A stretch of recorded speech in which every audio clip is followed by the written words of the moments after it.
ce sont les membres confirmés qui ont assimilé la leçon ou les enseignements qui vont prendre la relève. Ça veut dire quoi? Quand il ne sera plus, quand il ne va plus s'intéresser de la gestion de l'association, ou quand il sera en repos, peut-être en retraite, en vacances, ou quand il ne sera plus de ce monde. Qu'est-ce que ça veut dire, monsieur le prédicateur général? Merci, monsieur le journaliste. D'abord, je vous signale que cette note, c'est moi qui l'ai écrite. Hein. Ah bon? Ah, voilà. Et je dis bien que, sans prétention, toutes les notes circulaires, c'est moi qui les rédigées. Bon, donc, cette note est du 6 novembre 1985. C'est moi qui écris. Mais vous savez, quand on écrit une note circulaire, on dit ce qu'on doit dire. Mais les moindres détails, ça rentre dans les explications. C'est comme ça qu'il fonctionnait. Il dit, si tu dis tout, les gens ne comprendront pas. Dis seulement, quand celui qui est devant vous ne sera plus, eh bien, ce sont les membres confirmés. Mais c'est clair. Ne sera plus dans la chair. Il ne sera plus. Mais en esprit, il sera là. Et c'est lui qui travaillait avec les membres confirmés, qui faisait attention à son enseignement pendant qu'il vivait. C'est ça que ça veut dire. Guy-Émile dit aussi que même si vous me tuez aujourd'hui, oui, vous commettez un péché pour rien. Voilà. Puisque à la seconde même, à l'instant T, Dieu me donne un nouveau corps. Moi, en tant que journaliste, j'essaie de me dire, s'il parle de nouveau corps, ça veut dire que l'ancien corps est là, est visible. On le tue, l'ancien corps est là, et Dieu lui donne un nouveau corps. Oui. Est-ce j'ai raison de comprendre comme ça, oui. Ou je me trompe? Effectivement, il y a une confusion énorme, et ça c'est malheureux, que les membres confirmés n'arrivent pas à faire le distinguo entre le corps physique et le corps de gloire. Il y a des gens qui disent, voilà, on a vu Émile avec son corps de gloire. Vous ne pouvez pas voir Émile avec son corps de gloire. Mais sinon, finalement, le péché n'a plus de sens. Lorsqu'il parle d'un nouveau corps, et c'est là où je crois les gens confondent la vérité divine de l'heure selon laquelle Émile a été établi pour régner d'éternité en éternité. Mais enfin, quand même, ça, si vous voulez, vous allez me poser cette question. Mais enfin, le nouveau corps, c'est le corps de gloire. C'est-à-dire que le jour du jugement dernier, il dit, vous me verrez, c'est avec ce corps de gloire-là. Mais pour l'instant, le corps dont il parle ici, c'est le corps physique là qu'on va tuer, voilà, qu'on va voir devant nous, pendant que lui, il revêt déjà un autre corps. Bien sûr, mais et ce corps-là, au moment où je vous parle, excusez-moi, il est déjà là. Nous ne sommes pas encore arrivés. Voilà. C'était une question. Maintenant, dites-nous, Guy-Émile établi sur terre, voilà, pour régner d'éternité en éternité. Voilà. Et il est sur terre pour régner d'éternité en éternité. Ça veut dire qu'il ne meurt pas. Mais non, mais c'est clair comme le de roche. On dit établi pas au ciel, sur terre. Et ils ne comprennent pas la langue française. Il est établi sur terre d'abord. Et pour régner éternellement. Il y a une différence. Donc quand il est établi sur terre, en tant qu'homme, mais s'il est établi sur terre en tant qu'homme, il peut mourir. Mais le règne est éternel en tant qu'esprit. Comme le règne de Jésus a continué, même après sa mort. Mais bien sûr, on dit que Jésus est assis à la droite de Dieu, non? Maintenant. Mais comment? Mais je ne comprends pas. Donc, il y a une confusion malheureuse qu'on ne peut pas comprendre. Comment on n'arrive pas à faire la distinction entre établi sur terre, c'est bien écrit sur terre, mais pour régner éternellement. Donc, il y a deux dimensions. Donc, établi sur terre sur le plan physique, et après, le règne est éternel. C'est comme Jésus, il est venu sur terre. On dit Dieu était en Christ. Dieu était en Christ. C'est-à-dire qu'en Christ, il y avait l'humanité. Mais après, le Christ, il ressuscite, il est à la droite du Père. Et voilà pourquoi Émile dit que le jugement dernier se tiendra au mont Karikari. Là maintenant, c'est le corps de gloire qu'on verra. Il dit, mais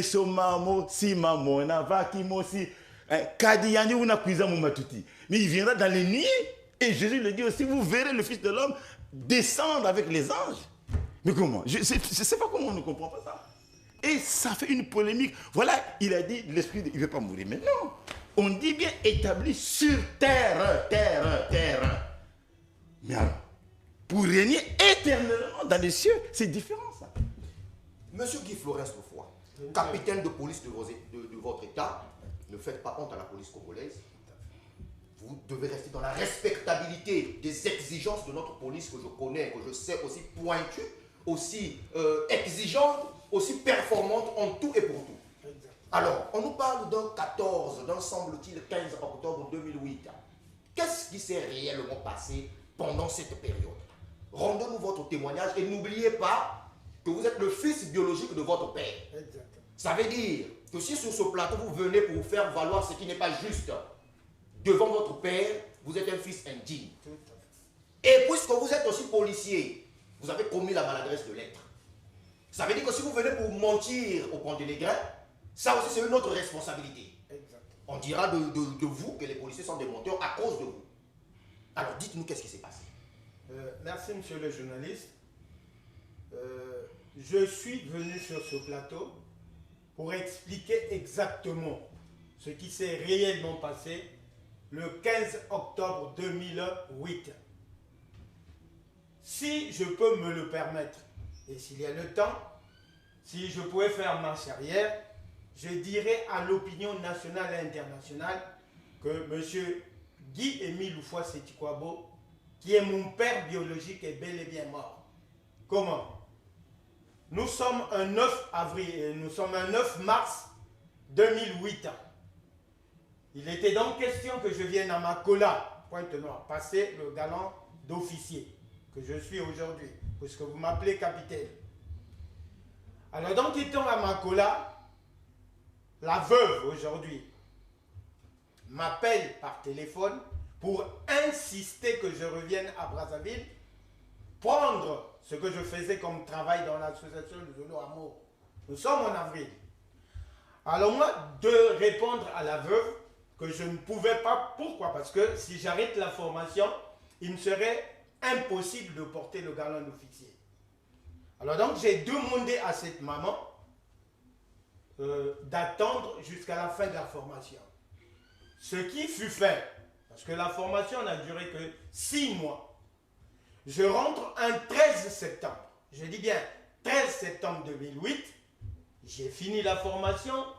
Il y a eu l'immersion, enfin beaucoup de choses, des termes militaires que peut-être vous ne comprendrez pas. Mais enfin, la formation est finie. Il était donc question que je prenne l'avion pour Brazzaville. J'arrive donc ce 13-là.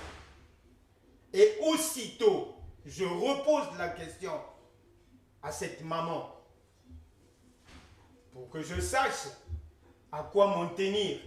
Mais il me cache entre-temps que papa était déjà malade. Ça, il ne le disait pas. Mais plutôt, elle a insisté que je revienne prendre mon travail.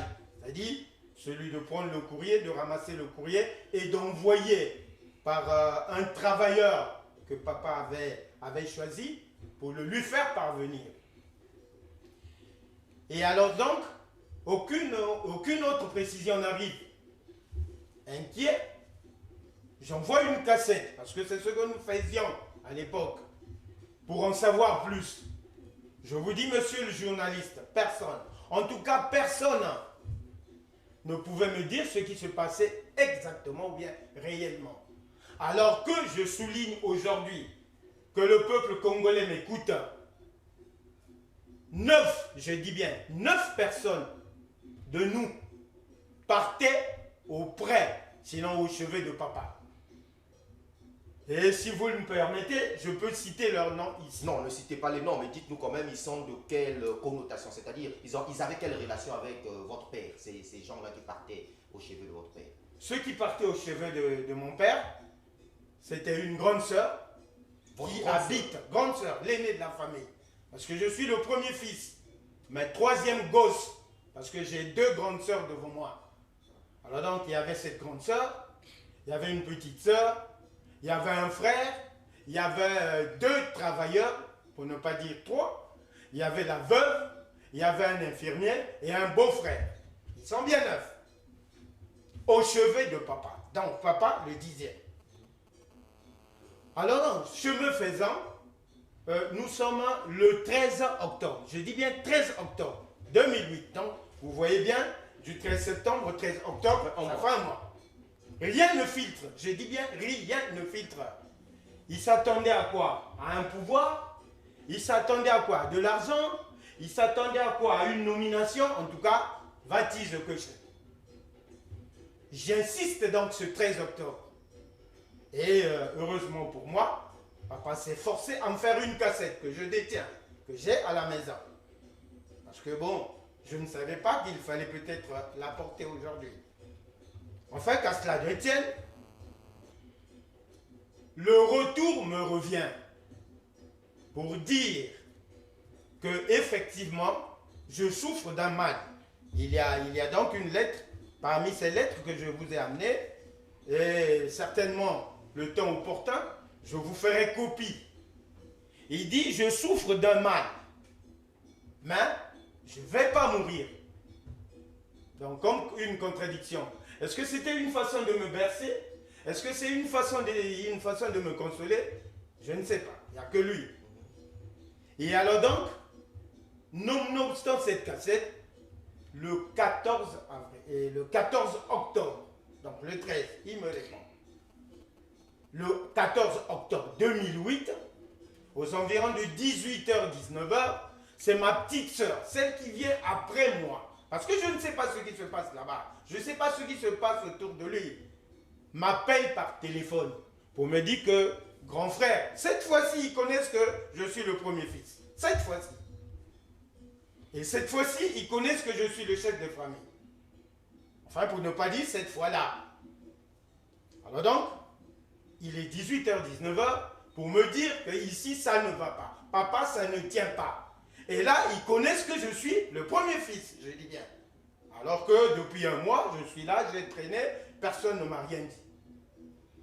Je répète à cette soeur-là qui m'écoute, qui habite à Pointe-Noire, quartier Pita, que je ne peux pas, parce qu'il fait nuit, et arriver au barrage, c'est difficile, parce que les bus sont vraiment difficiles. Et à l'époque, la route, c'est pas celle d'aujourd'hui, parce que maintenant elle est goudronnée. Alors donc je dis, si ça persiste, rappelle-moi demain, très tôt, et à 6h du 15, monsieur le journaliste, à 6h du 15 octobre 2008, le téléphone sonne. Je réponds. Et lorsque je suis en train de demander qu'est-ce qui se passe, il y a des pleurs autour. Quand il y a des pleurs autour, c'est qu'il y a des gens là-bas. Alors donc je suis surpris.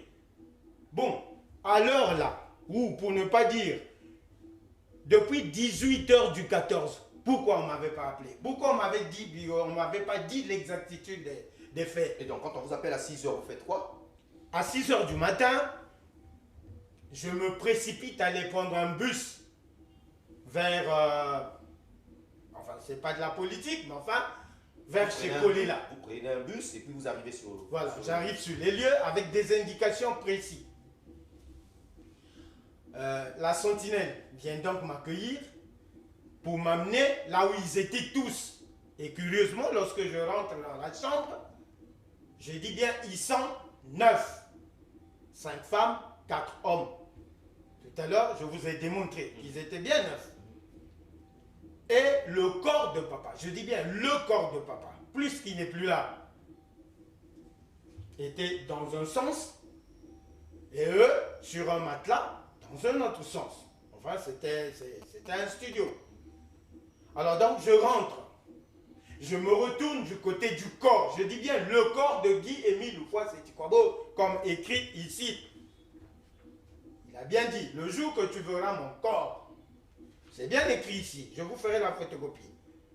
Il dit ceci, si Dieu ne m'amène pas vivant, si Dieu décide autrement que le jour de ma mort ou de mon départ de cette terre, Dieu décide que mon corps soit vu.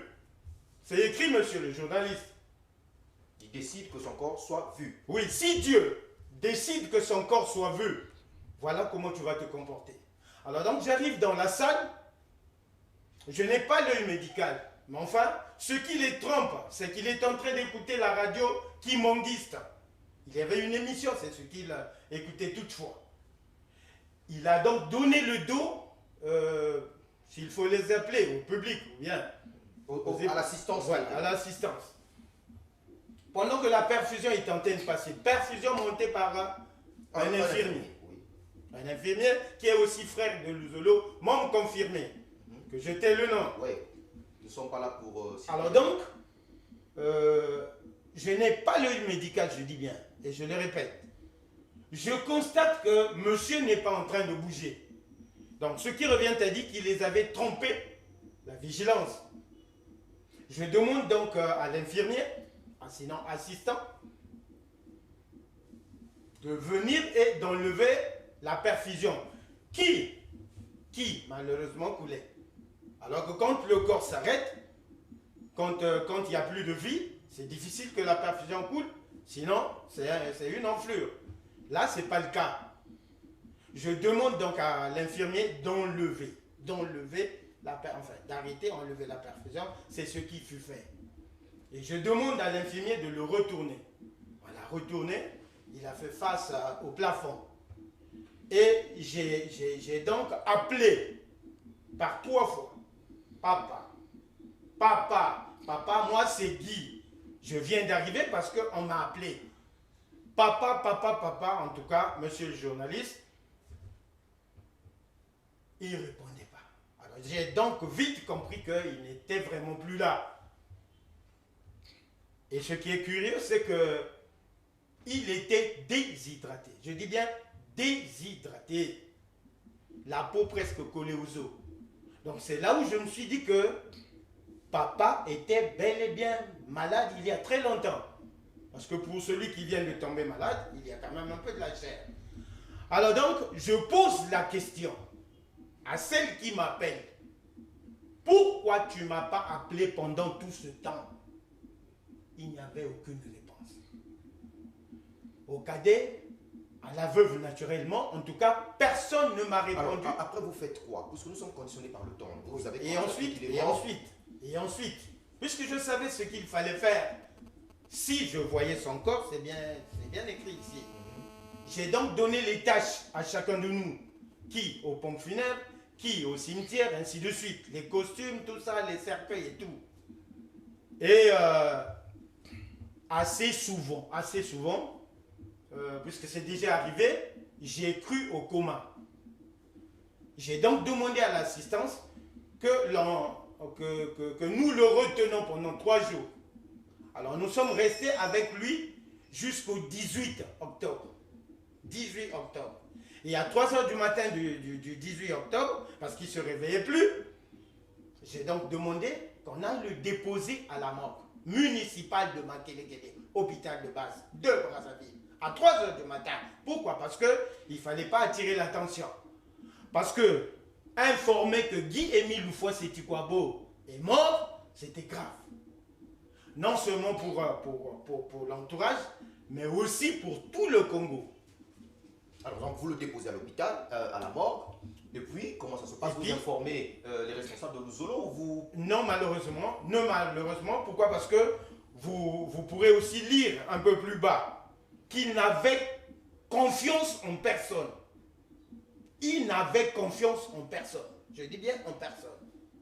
Pourquoi? Parce qu'en amont, peut-être, aujourd'hui, le commun de mortels connaît le nom de Moutsamboté Laurent. Et puis, Moutsamboté Laurent, pourquoi? Parce que c'est son vouloir. Lui, il voulait que tout se passe après l'attentat de Yalan Sanamani, dans l'anonymat. D'où il me dicte, et son nom, Moutsamboté Laurent, et le nom de sa femme, qui, au lieu de Ntiela Suzanne, s'appellerait, ou bien s'appelait, à l'époque, Mpolo Béatrice. Voilà. Je parlais du temps, nous sommes conditionnés par le temps. Oui, alors donc... comprendre cela aussi dans une dimension spirituelle, et je vais revenir du côté du roi David. J'aimerais comprendre. Donc, vous l'enterrez. Oui. Vous êtes en 2008. Pourquoi avoir attendu 10 ans avant de dire aux gens qu'Émile n'est plus? C'est quand même suspect. Quelqu'un meurt en 2008, oui. Vous allez l'enterrer d'abord en catimini, oui. Et puis vous attendez 10 ans pour revenir nous divertir qu'Émile est mort depuis 2008. Qu'est-ce qui s'est passé pendant ces 10 ans? Pourquoi avoir attendu tout ce temps? Bon, tout à l'heure je disais ceci, qu'il avait bien voulu qu'on l'enterre sous l'anonymat, pour plusieurs raisons. Si je peux me permettre de revenir en arrière, je parlerai de 1968, je parlerai de 1978, parce que ici, on avait aussi attenté à sa vie. Je parlerai de 2002, finalement, où aucune poursuite judiciaire n'est engagée. Alors, devant tout ce spectacle, il s'est donc permis de me dire que ce jour-là, si le jour peut arriver, soit un déplacement, soit une circonstance n'importe laquelle, tu m'appelles Moutsamboté Laurent. Ça, c'est un fait. Et le deuxième fait, pourquoi 10 ans? En décembre, je dis bien décembre finissant, 2008, j'arrive à Pointe-Noire pour annoncer à ce chef-là que responsable de Pointe-Noire, Guy-Émile Loufoua-Siti-Kwabo est bel et bien mort, voici les papiers. Il dit non, c'est pas le moment. C'est pas le moment. On va d'abord attendre parce que. Quand vous arrivez à Pointe-Noire, la direction de l'association de Zola Mossi à Brazzaville, il y a tout, j'ai pas dit le cerveau de Zolo à Brazzaville. Il y a le PCI dont vous ne faites pas membre, d'autres vous êtes membre plutôt. Il y a le délégué permanent. À eux, vous n'avez pas passé l'information, vous quittez 510 km pour le faire à Pointe-Noire. Oh si, monsieur le journaliste, parce que après les chefs de Pointe-Noire, je vais donc dire au chef de Brazzaville. Sinon, ensuite, chef de Brazzaville. Et puis enfin, s'il faut parler ainsi, le délégué permanent du président fondateur.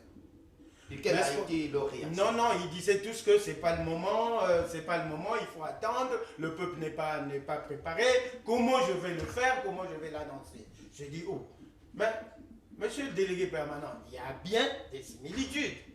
Il y a bien des passages bibliques. Et vous avez des prédicateurs. Cette peur-là a été motivée par quoi? Les gens avaient peur de la foi des frères, parce que les frères n'étaient certainement pas préparés, ou les gens voulaient cacher cette information-là pour créer comme un mythe autour de ce qui venait de se passer. Bon, aujourd'hui, cette peur, d'un côté, je ne sais pas s'ils avaient autre chose derrière la tête, mais pour eux, ils se disaient que le peuple de Dieu n'est pas encore préparé à le recevoir. Et si nous le faisons, nous allons disperser le peuple de Dieu et Luzolo risque, entre guillemets, de mourir. Je vous repose la question. Vous, quand on vous l'a dit, vous avez fait quoi pendant ces 10 ans-là? Vous avez compris que les responsables avaient raison ou vous êtes débattu pour quand même passer l'information aux frères et sœurs? Je me suis vraiment débattu. C'est peut-être parce que, je ne sais pas si à l'époque, vous étiez ou bien vous aviez eu vent. Mais enfin, j'ai même demandé, lorsque j'ai constaté que l'information pourrissait, lorsque j'ai constaté que personne, en tout cas personne, ne pouvait faire transpirer l'information, j'ai demandé, moi, pendant des séances de prière, plusieurs séances de prière, il y a même des témoins, à prendre le micro et à dire l'exactitude. Tel que je viens de dire que Guy-Émile est bel et bien mort le 15 octobre 2008. Je reviens sur cette question. Pourquoi vous l'avez enterré à la sauvette? C'est quand même votre père. Oui. On voit ici tout enfant digne doit enterrer son père avec les honneurs. Oui. Surtout quand vous êtes officier, vous avez les moyens quand même. Ça veut dire que ce n'est pas l'argent qui manquait pour organiser des funérailles dignes du nom de Guy-Émile Loufoua-Siti-Kwabo. Mais pourquoi l'avoir enterré en catimini comme s'il s'agissait là d'un djihadiste ou d'un terroriste? Ça me fait rappeler à Ben Laden qui a été jeté dans la mer. Tout à fait, monsieur. Mais pourquoi vous l'avez fait pour votre père? Quelles sont les motivations qui vous poussent à agir ainsi? Je vous dis tantôt, puisque bon, je ne sais pas s'il faut le dire ici, mais enfin, pour plusieurs raisons. Donc comprenez que je m'arrête pour plusieurs raisons. Pour plusieurs raisons, parce que d'abord, monsieur Émile n'était pas aimé. Je vous ai parlé de 1968, lorsqu'il quitte l'infirmerie de l'armée du salut. Comment il quitte? Mais parce qu'on le chasse. Et pourquoi on le chasse? Parce que l'hôpital était presque fermé. Pourquoi? Parce que, je vous ai dit tantôt, j'ai pris un exemple de la Nivaquine. Lorsqu'il vous donnait une Nivaquine, en tout cas, vous guérissiez. Donc, cette attitude-là causait des pertes au niveau de la structure. Exactement, parce que, l'argent rentre avec les perfusions, les piqûres, lui, il se préoccupait de donner une aspirine et puis le problème était réglé. Bon, une des raisons. Et puis la deuxième raison, en 1978, quand il était ici, on a attenté à sa vie. Et en 2002, on a de nouveau attenté à sa vie avec tout ce que nous connaissons, la chanson à couler, machin, patati patata. Oui, ça c'est 2002. Donc votre peur, quand vous l'enterrez à la sauvette, votre peur c'était qu'on ne veut pas attirer l'attention pour la sécurité. Non, que le corps soit ravi. Je pèse mes mots. Si on l'enterre comme ça, et s'il demande qu'on puisse l'enterrer avec le nom de Mounsambote, pour que ce corps-là ne soit pas ravi. Mais pourtant aujourd'hui vous nous dites quand même qu'il est bien mort, qu'il a été enterré à tel endroit, vous avez même exhumé. Ça veut dire qu'aujourd'hui, les gens peuvent toujours ravir ce corps. Exactement, mais cependant... Vous n'avez pas réglé le problème. Non, cependant, le problème était quand même résolu en partie partie parce que aujourd'hui, dire que M. Guy-Émile Houphouët-Séchouabo est mort, je crois que, je sais pas comment vous comprenez, mais pour moi, par rapport à ses volontés, c'était quand même une trahison, pour moi. Alors donc... On sait que la trahison, c'est l'une des fautes les plus graves dans l'armée. Ne jamais trahir, toujours être fidèle. Donc vous vous êtes dit, papa a mis cette volonté-là à ma portée, je ne peux pas trahir cette volonté. C'est ce que vous êtes dit. Bon, oui et non. Parce que là, je ne veux pas, parce que je suis militaire. Mais au moins, lui, il me dit ceci. N'importe quelle circonstance qui m'arrivera, fais ce que je te demande de faire. Alors donc, j'ai mis Moutsamoté Laurent et je n'ai pas voulu attirer, en tout cas, l'attention de tout le monde. D'accord. Alors, monsieur le vice, vous avez écouté. Est-ce que vous partagez ce que monsieur Guy Florent-Soffa vient de nous avancer sur ce plateau? Oui, et par rapport à la discrétion, oui. Parce que je signale à tous que c'est moi qui ai écrit la vie du grand maître et c'est moi qui suis l'auteur du testament de Guy-Émile Houphouët-Séchouabo. Ça a commencé en 89 et il m'a donné le parcours jusqu'à sa mort. Mais il dit, tu ne le diras, tu ne le publieras que lorsque tu auras entendu que moi, Émile, je suis mort. Vous avez une preuve? Mais la cassette, j'ai les preuves. Est-ce qu'on peut l'écouter maintenant? Bon, je crois qu'on peut écouter là où il dit que... Est-ce que la technique est prête pour nous faire écouter cette cassette? Oui, là où il dit exactement que c'est ma vie en moi.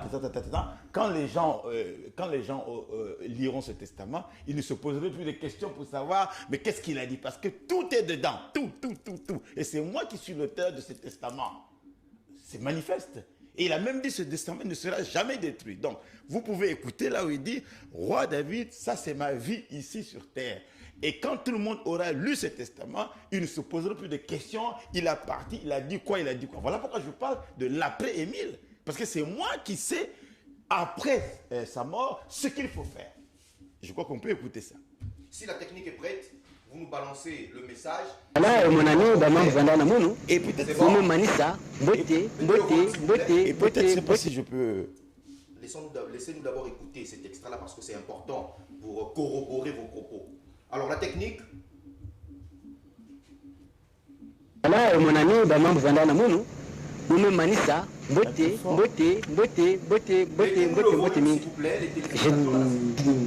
a que la vie après cette vie qu'il y a une pour que document il y a une archive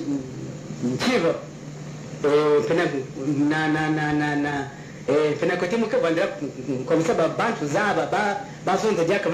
qu'est-ce qu'on va faire, mais qu'est-ce qu'il avait dit, vous voyez. Voilà, c'est dans le but, c'est dans le sens de ce but-là. Nous nous demandons, il y a même un gros livre, pour que, surtout que et il y a que voilà, un lieu touristique pour tout le monde, frères et sœurs. Il y a que voilà, ma bande, il y a une mission la kusala kaniki, nzambi ke pesa yandi, réponse ya yandi, il y a que mambo nzambi ya mutu ve. Nous manisa mon ami Lévi, mbote. Je crois que c'est clair. Là, nous clair. sommes en quelle année? Mais là, nous sommes en... Il est dit ici ça en 89. 89. Le 11 novembre. Vous voyez? Et il a dit, tu gardes... Quand même en 2018. Ben oui. Mais il a attendu trop de temps. Mais moi, je ne savais pas qu'il était mort. Il a dit, dès que tu apprendras. Dès que tu apprendras. C'est clair. Donc il t'a demandé de garder secret ses paroles. Exact. Jusqu'à ce que tu entendes la rumeur de sa mort. Exact. Et vous avez... En quelle année que vous avez su que Guy-Émile était mort? Vous avez écouté finalement cette nouvelle? Je crois en 2013, si mes souvenirs sont bons. 2013. 2018, vous revenez sur ce plateau. 2013-2018, c'est beaucoup de temps. Mais oui, mais dès 2013, j'ai balancé. J'étais en France. Dès que j'ai appris, vous n'avez pas vu les DVD? Dès que j'ai appris, j'ai balancé. Et je ne peux peut-être pas en parler, aller loin, mais les gens, quand ils ont appris que le roi David savait, on ne m'accordait plus la parole. Dans les séances de prière? Madame, bien sûr, jusqu'à maintenant. Et je signale une petite digression. Et les gens disent qu'il n'est plus prédicateur général à Dieu. Vous voyez que moi je venais là, vous avez été destitué. Dit-on. Votre poste de prédicateur prédicateur général. Mais justement... C'est ce que vous faites, c'est de l'usurpation. Voilà, mais c'est une astuce en fait. C'est pour que si tout le monde peut croire que je ne suis plus prédicateur général, donc je n'ai plus droit à la parole. Parce que si je parle, je vais dénoncer et je vais expliquer au peuple de Dieu la valeur de cette mort-là. Mais ça ne sera peut-être pas intéressant pour les uns. Alors que lui, il disait que cette mort a un but d'unité. Parce que qu'est-ce qui divise actuellement les gens à cause de cette mort-là? Or, moi, mon rôle à moi, c'est justement pacifier les gens. Est-ce que vous ne venez pas pour usurper, sinon pour prendre le poste du délégué permanent, devenir aujourd'hui le président adjoint, je ne sais pas, du BCI, devenir le président adjoint, prendre le Zolo, usurper, faire un nom le DOP de l'association de Zolo? Ce n'est pas cela votre motivation? Mais merci beaucoup, monsieur le journaliste, vraiment. Surtout quand vous avez été destitué. Si vous avez peut-être un esprit revanchard. Selon eux, oui. Mais d'abord, je signale que personne à Luzolo n'était proche de Papa Émile mieux que moi. Donc, s'il fallait prendre les titres, mais je lui aurais demandé tout ça. J'ai trop de titres et c'est lui qui les donne. Je n'ai jamais demandé. On n'a jamais écouté ces titres. Vous aviez été prédicateur général adjoint destitué. Non, bon maintenant, je vais vous dire ceci. Destitué comment? Vous savez qu'il y a toujours la jalousie. Je me trouvais, moi, au Canada. Et c'est lui qui m'avait envoyé au Canada. Et il avait dit, tu vas écrire une brochure intitulée « La doctrine de l'OPH ». Mais dans cette brochure, tu mettras des sujets de méditation qui ne seront expliqués qu'aux membres confirmés. Et dans ce document, il avait bien écrit l'association de Zolo Amour ou OPH. Moi, je lui ai dit, mais attention, grand maître, si tu dis ou OPH, à ce moment, les gens vont plus comprendre parce que l'association de Zolo, c'est l'habit et l'OPH, c'est Dieu. Il dit justement, comme les frères et sœurs n'ont pas encore grandi, ils ne savent pas ce que veut dire OPH. Tu laisses ça comme ça. Lorsque le moment viendra pour expliquer cela aux membres confirmés de l'OPH, parce que c'était destiné aux membres confirmés, à ce moment-là, dans tes explications, tu vas dissiper l'équivoque. Tu vas montrer la différence entre l'association et l'OPH. Et comment on fonctionnait avec lui? Il disait, Roi David, je sais que tu es un gros calaga, tu as beaucoup appris. Quand je t'écris un truc, tu laisses ça comme ça. Jusqu'au moment où, moi, je vais te dire de corriger. Je l'avais laissé. Et quand j'ai laissé, je suis allé au Canada. Mais la brochure ne devait pas être vendue. C'était à mon retour. Maintenant, 2, 3, 4 mois après, puisque le maître, en ce temps-là, il était toujours en méditation, donc il n'était plus à Kibossi. Mais la brochure était restée à Brazzaville. J'avais voyagé. 4 mois plus tard, quand il est revenu de sa méditation, il va dire, tiens, il y a le roi David qui avait écrit un livre là, la doctrine. Mettez ça en vente. Mais quand il a dit mettez ça en vente, puisqu'il sait que j'ai toujours fonctionné par rapport à ses idées. Mais cette fois-ci, il n'a pas eu le temps de relire. Et ça sort avec la précision, l'association de Zolamour au PH.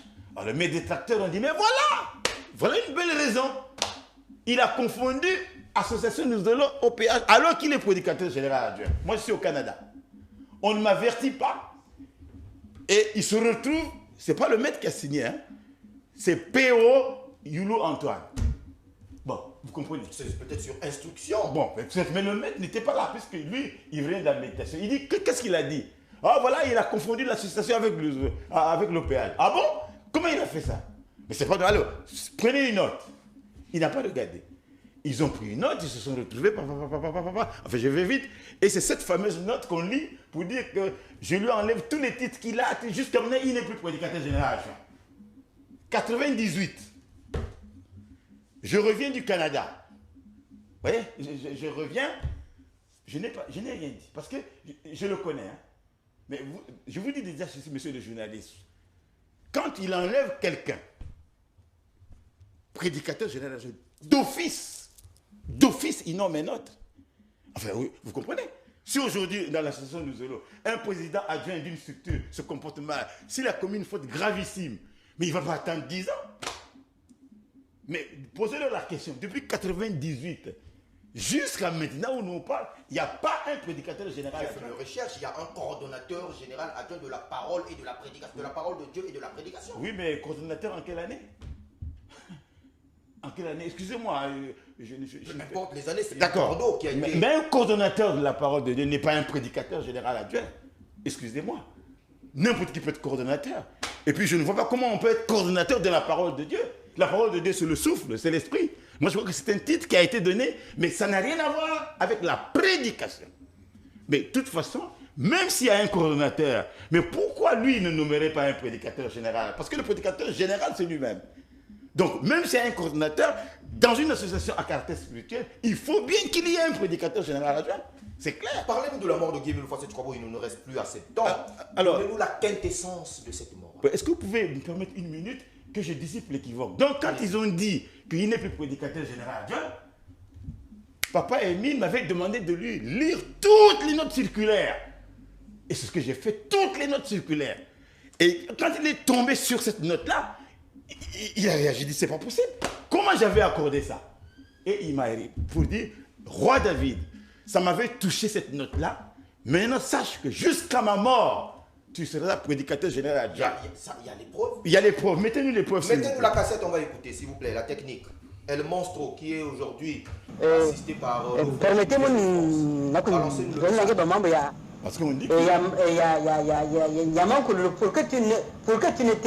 que tu mais revenez un peu là. Revenez un peu. Enfin, pourquoi tu te... Non, parce que... Mais revenez, parce que là où... S'il vous plaît, revenez et puis faites-nous écouter ce message. On veut bien écouter ça. Oui, il m'avait demandé que je lise toutes les notes circulaires. Voilà. Allez-y, si vous êtes prêts. Permettez-moi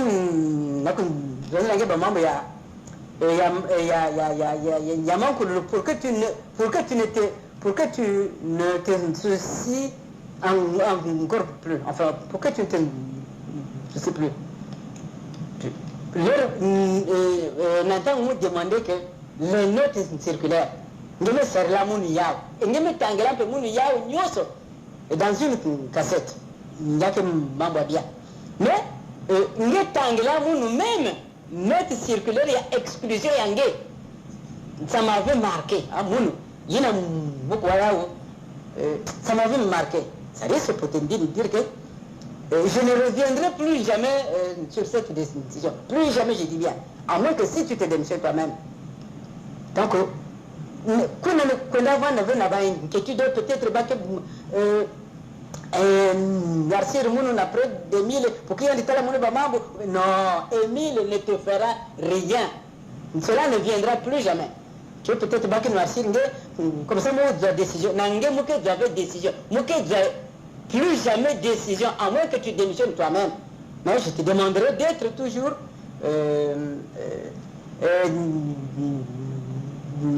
tolérant. Tolérant. Bon, il y a une autre cassette où il dit, à moins que vous n'ayez pas... Voilà. Voilà. Si les gens vont, j'étais haï avant vous, il y a un gars qui ça y a. Donc si les gens te gagnent, maintenant c'est quoi? Mais c'est tout à fait normal, c'est une vie normale pour un spirituel. Il n'a que quand tu l'as attaqué moi aussi. C'est-à-dire, de façon que puisque moi, mes amis avaient ma maman, il n'a pas qu'à approcher moi. Mais ça ne me fait ni chaud ni froid. Et il dit aussi pour que ça l'engage ni chaud ni froid, puisque tu n'étais proche de rien, mon ami. Qu'on a ça qui s'allonge. Durant tout le temps que tu seras sur terre, si tu bien que maman, si tu veux dans le monde, mon ami, tu seras toujours traité de tout. Mais c'est normal, puisque Jésus dira, si le monde vous est, sachez que j'étais haï avant vous. Et si les gens vous persécutent, soyez heureux parce que l'esprit de mon Père est en vous. Mais pourquoi tu te tracasses? Mais pourquoi tu te décourages? Mais pourquoi tu te... Pour moi, laissez le temps. Quand il y a ça qui s'alloigne, il me nomme prédicateur. Même si je ne suis plus, tu seras toujours mon prédicateur. Mais j'irai et je serai avec vous tous les jours. Et nous verrons par la suite. Je crois que c'est clair.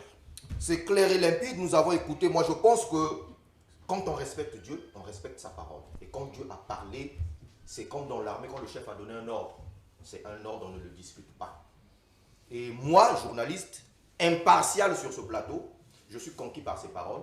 Parce que si Émile est réellement Dieu pour vous, s'il est réellement Dieu pour les autres, ça veut dire qu'ils doivent s'agenouiller, sinon se prosterner devant cette parole, parce que cette parole fait fi de tout ce qui a été dit auparavant, Et donc, excusez-moi de vous dire que vous êtes un prédicateur général adjoint destitué, parce que je viens d'en avoir le cœur net, je viens d'avoir la contradiction, je me plais. Alors, monsieur le prédicateur général, vous avez 15 minutes, puisque nous sommes à la fin de l'émission, vous avez 15 minutes sans interruption pour faire asseoir tout ce qui a été dit sur ce plateau concernant la mort de Guy Mille-Fois Sétukwabo, concernant votre mission ici à Pointe-Noire. Êtes-vous venu pour usurper les postes des gens? Êtes-vous venu pour prendre l'association de Trouy?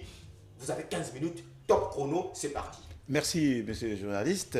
Alors, effectivement, puisque la mort de Papa Guy Mille-Fois Sétukwabo est sujet à caution, et ça divise pratiquement notre association. Et peut-être avec ça, les gens pourront maintenant faire attention. Or, de son vivant, quand il y avait un problème au sein de l'association qui divisait les peuples, les frères et sœurs, c'est toujours moi qui le choisissais. Et les témoins sont là.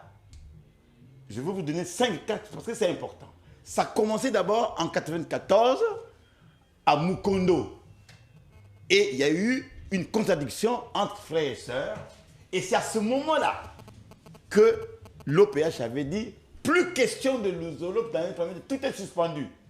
Tant qu'il n'y aura pas réconciliation, Luzolo ne va plus démarrer. Ça, c'est la première chose. Et c'est à ce moment-là qu'est née la journée de repentance dont vous entendez peut-être parler à Luzolo et de réconciliation du 29 novembre 1994. Et c'est moi qui l'avais choisi pour rassembler le peuple de Dieu à partir de l'enseignement. Sinon, on avait suspendu l'OPH avait dit il y a trop de divisions. Je ne peux pas, moi, accepter qu'une telle association soit divisée. Finalement, l'amour est où? Donc lui, en tant que partisan de l'amour, la devise de notre association, c'est amour, c'est du prochain, unité, paix. C'est d'abord le nom de votre association, le solo amour. Amour 2 fois. C'est cela. Alors, il ne peut pas accepter que les frères se battent. Donc, il m'a choisi cette année-là pour réconcilier le peuple de Dieu. Et la cassette est là. C'est peut-être, vous êtes peut-être, mais la cassette, il dit bien, il y a eu la journée de la repentance. Un.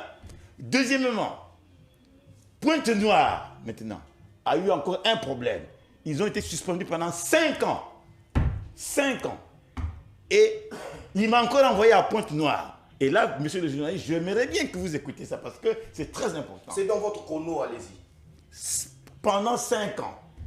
Et Pointe-Noire, excusez-moi, sur le plan spirituel, était rayé de la carte de l'OPH.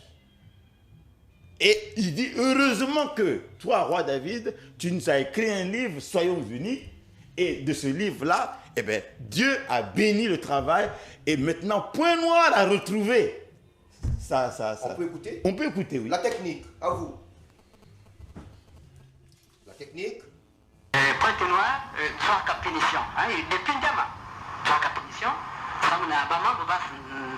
Bien qu'ils étaient pardonnés, c'est vrai, mais ça m'a motif grave. Il n'y a pas de salaka.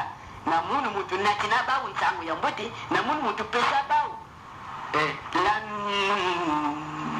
nouvelle vie de vivre, il y a une crise, bah ça la munu bampasi. Voyez?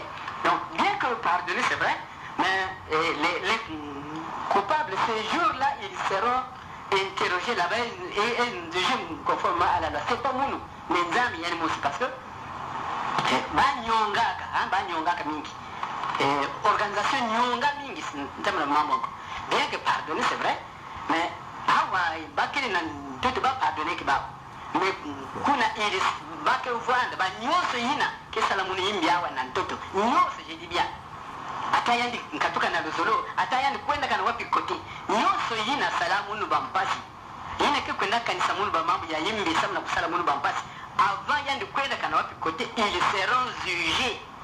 Si mambo yandi penser na munu ya yake trongolo malgré baba yina ba me salaka ba ke tout le ba quelque part et selon faut qu'il y a baba. Donc puisque la vie kuiza jaka ya malumalu ba me reconnaître ba faut qu'il y a ba yina nge kwenda sala parce que mutu misangeti kwenda ku détruire et kunda jaka bandonda et c'est ce que tu avais fait. Vraiment sur ce je te félicite hein.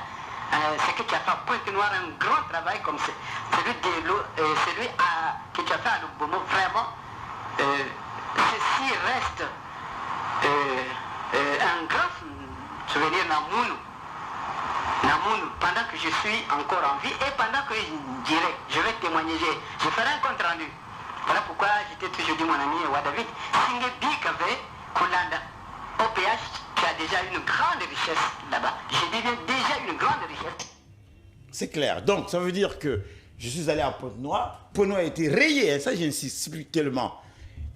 Et je suis allé, il m'a envoyé, comme vous entendez, il dit, je t'ai dit, vas-y. Et tu as fait un grand travail. Il dit, même le dernier jour, je témoignerai. Parce que Pointe-Noire était rayé, hein, je vous assure. Bon, donc, et là, il a cité encore Lubomo. Il a dit, tu étais allé aussi à Lubomo. Donc, pour aller vite, Brazzaville d'abord, Pointe-Noire, Lubomo. Ensuite, tout le monde sait que si je suis allé à Paris, c'est à cause de ça. Parce que la section de Paris était divisée. Officiellement, tout le monde sait, les responsables savent que le roi David avait été envoyé par Papa Émile à Brazzaville, plutôt à Paris, et il a dit, tu vas implanter la lumière de l'OPH.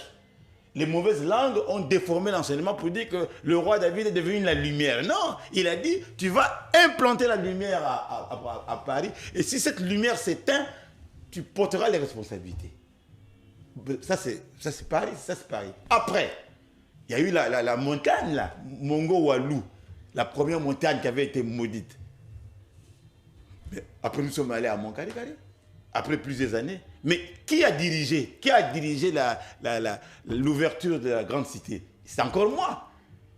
Il dit, roi David, c'est toi qui vas diriger cette cérémonie-là, jusqu'à maintenant. Je vous donne seulement ces 5 exemples. Donc, de son vivant, il y a plein de gens, mais le prédicateur général adjoint avait été nommé pour mettre l'unité à Brazzaville, vous savez, les 2 grandes villes, à Pointe-Noire, à Lubomo, à Paris, et même là, à Kibossi, lors de l'ouverture. Et il avait dit, chaque fois que ces choses-là arrivent, ben, il faut toujours unir, parce que toi, tu es là pour unité, pour unir. Donc, si je suis venu, c'est parce que vous voyez bien que Luzolo est déchiré. Mais qui va réconcilier le peuple de Dieu? C'est le roi David. Et voilà pourquoi il m'avait donné tous les arguments, parce qu'il savait qu'après sa mort, eh bien, ça risque de provoquer des problèmes. Alors il a dit non, mais le testament est là. Personne ne va plus dire qu'est-ce qu'il a dit. Toi-même, tu vas leur expliquer. Donc, monsieur le journaliste, au moment où je vous parle, j'ai bel et bien le programme de l'unité, de réconciliation. Et sur le plan spirituel, si je ne me force pas à réconcilier le peuple de Dieu avec les autres, mais je commettrai une faute. Et donc, quand vous allez réconcilier, c'est pour après briguer la direction de l'association Luzolo Amour, par après, certainement. Mais non, mais puisque après, il a laissé des instructions, comment l'association va fonctionner? Cassette à l'appui. Donnez-nous un aperçu. Comment, par exemple, l'association va... J'espère qu'il n'y a pas une cassette que vous cachez quelque part qui vous dit non, quand vous aurez réconcilié le peuple, mon peuple, après, il faut maintenant prendre le pouvoir. Ah ben non. Puisque pour faire un coup d'État, voilà pourquoi vous vous faites accompagner par un policier, certainement. Certainement pas. Non, ça c'est clair comme le de roche. Parce que si je m'abstiens de tout dire, c'est parce que j'obéis. Lorsque la réconciliation sera là, puisque tout le monde comprendra qu'il y a la réconciliation, je balance les cassettes. Voilà ce qu'il a dit maintenant, comment l'association doit fonctionner, etc. etc. Mais aujourd'hui, il y a d'abord Luzolo s'est divisé ici à Pointe-Noire à cause d'une note. Oui. La fameuse note qui relevait un responsable. Et aujourd'hui, il y a 2 camps. Il y a ceux qui prient quelque part et ceux qui prient ailleurs. D'abord, il y a ce problème. Bizarrement, quand vous nous parlez de la mort de Guy Émile Houphouët-Boigny, les 2 camps s'accordent à dire qu'Émile n'est pas mort, qu'il est vivant. Donc, vous les venez pour les réconcilier sur quel problème? Sur la note qui destituait le responsable pour dire peut-être que la note était vraie ou que la note était fausse, mais l'un ou l'autre, ceux qui disent que la note est vraie ne vont jamais accepter, ceux qui disent qu'elle est fausse ne vont jamais accepter de s'allier aux autres, et il y a le problème, la mort de Guy Émile Houphouët-Boigny que vous venez de nous démontrer ça, vous venez pour réconcilier le peuple de Dieu, comment et sur quel sujet? Justement, merci beaucoup. C'est clair, net et précis que c'est cette idée de mort qui divise. Les uns disent qu'il est vivant, d'autres qu'il est mort. Mais je vous dis bien que les preuves sont là. Je démontrerai à tous que Émile est bien mort et que ce n'est pas un sujet maintenant de discussion puisque les preuves sont là. 1. Deuxièmement, quand ils auront tous compris qu'il est mort, je leur expliquerai maintenant la valeur spirituelle de cette mort pour le salut des âmes Et je crois, malgré tout ce qu'on peut dire, enfin, l'homme reste l'homme. Les arguments sont là. Il y a même des messages de condoléances que le maître a demandé de faire écouter. Il dit certainement, ben, ils vont pleurer quand tu vas leur expliquer ma mort. Mais j'ai déjà prévu un message pour leur dire que oui, si la mort est arrivée, c'est tout à fait normal dans le plan divin, mais cela ne doit pas vous diviser. Tout est prévu, tout. Et donc pour vous, quand les gens auront compris qu'Émile est mort, ceux qui sont pour la note vont comprendre que finalement, la note n'a pas la raison de nous diviser. Ceux qui sont contre cette note aussi vont comprendre que l'unité est plus importante que la fameuse note. Mais ils reviendront ensemble pour l'unité de l'association. Parce que vous êtes l'unité, quand vous nous dites association Luzolo, c'est l'unité. Voilà. Mais il va balayer tout ça. Puisqu'il y a même les chansons qu'il m'a demandé de composer par rapport à ça. Le jour où vous allez venir nous écouter, vous verrez qu'il y a un répertoire tout à fait nouveau.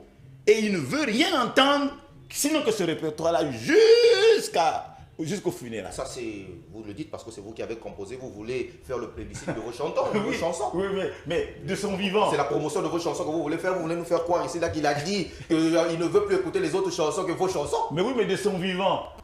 Toutes les compositions du roi David parlent de lui. À Tabazonza, on ne veut plus d'Émile. Ça, c'est une vieille composition, mais il parle de lui.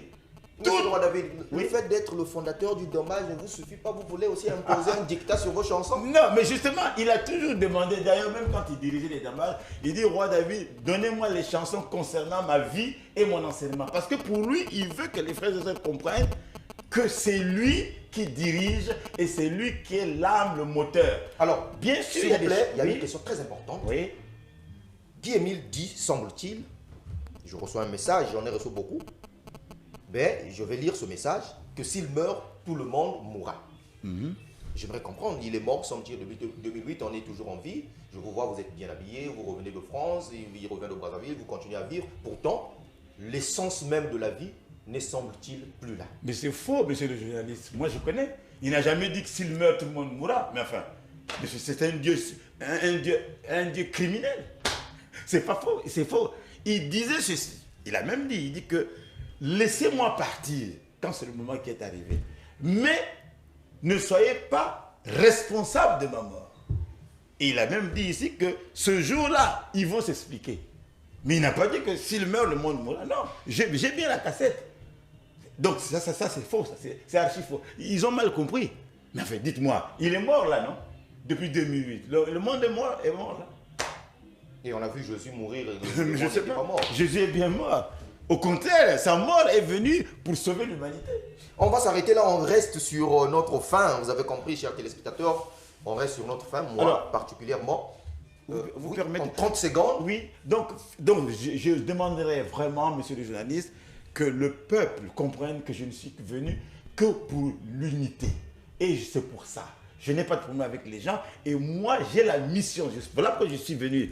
Je suis venu pour réconcilier le peuple de Dieu par rapport à cela. Parce qu'il a dit, et c'est la dernière cassette que je voudrais vous faire écouter, s'il vous plaît, où il dit, s'il y a division, c'est pas la peine de prier. Technique, allez-y. S'il vous plaît, si vous êtes prêts, faites un peu, faites vite parce que voilà. Nous sommes conditionnés par le temps. Nous sommes à 1 minute de la fin. La technique. Vraiment, sensibilisation, il faut bien parce que s'il y a même une division, il y a division. Tout ça, il y a que c'est comme tout ça, il faut bien démonter. Quand il y a division sur une même religion, enfin, permettez les religions, sur même une même organisation, Dieu n'est pas. Les 10, c'est inévitable. On a compris la technique, nous sommes conditionnés par le temps. Une minute, s'il vous plaît. Mais si nous sommes là, parce que bon, parce que quand il y a division, Dieu n'est plus. Mais Dieu n'est pas. L'esprit de Dieu est loin de nous autres. Mais faire le damaji, pour avoir quoi? Simplement pour penser que c'est là, il y a mis et tout. Ça, il faut le dire clairement. Parce qu'il y a une division. Il y a division, il y a tout ça, et plus le Bama, il y a le Nico. Mais c'est pas possible. Il n'y a pas une association ou une musique, mais nous disons que c'est la Bama, mais c'est pas possible, mon ami. les a votés, tout ça. Comment est-ce que les gens peuvent demander éliminer Diambache et tout ça? Non. D'accord, on a compris, nous sommes à 10h.